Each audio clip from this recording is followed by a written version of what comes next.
Сретнав со многу мои сограѓани. Сите, ама буквално сите ме пречека и ме испратија со истата порака. Да се обединиме за на Скопје да му ја донесеме слободата.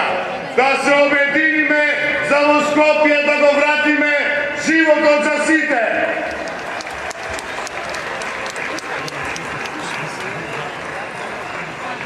И да знаете, кога ве гледам вечерва, убави, насмејани, луѓе полни со надеж, знам, убеден сум, сигурен сум, слободата е тука, слободата е меѓу нас, слободата е нешто што си го зимаме назад, нешто што на 15 октомври, како силен крик ќе отикне ни цело Скопје, ни цела Македонија. Драги мои, цела деценија сме жртви на политичкото, како најголеми криминалци на светот, штитени од полиција.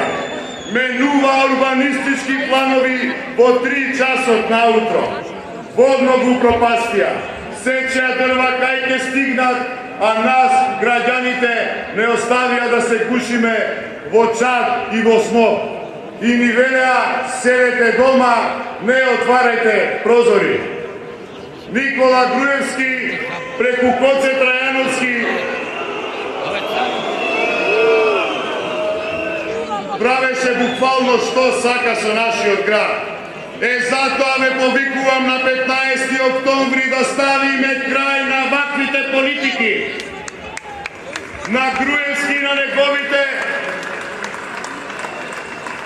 на Никола Груевски и на неговите извршители, Скопје, Скопјани, Македонија, граѓаните на Македонија, да им дадеме еден голем црвен картон. Скопје ќе стане повторно неговата вистинска зелена оаза, нашите вистински бели гробови. Одлучни сме во намерата да се грижиме за зеленилото. Таму каде што има паркови, нема да се градат нови згради.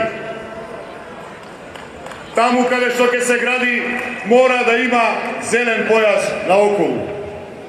Нашето здравје, вашето здравје, потребата за чист воздух и чиста вода за пиење се наша света должност и наша обврска. Замислете, почитувани мои сограѓани, да имате таа можност со велосипед на посебна патека да стигнете од Кисела вода преку Карпош до Ѓорче Петров. Или пак од Бутел низ Чаев до центар, повторно со велосипед, а при тоа да не бидете во сообраќајниот хаос. Тоа до крајот на мојот мандат ќе биде реалност.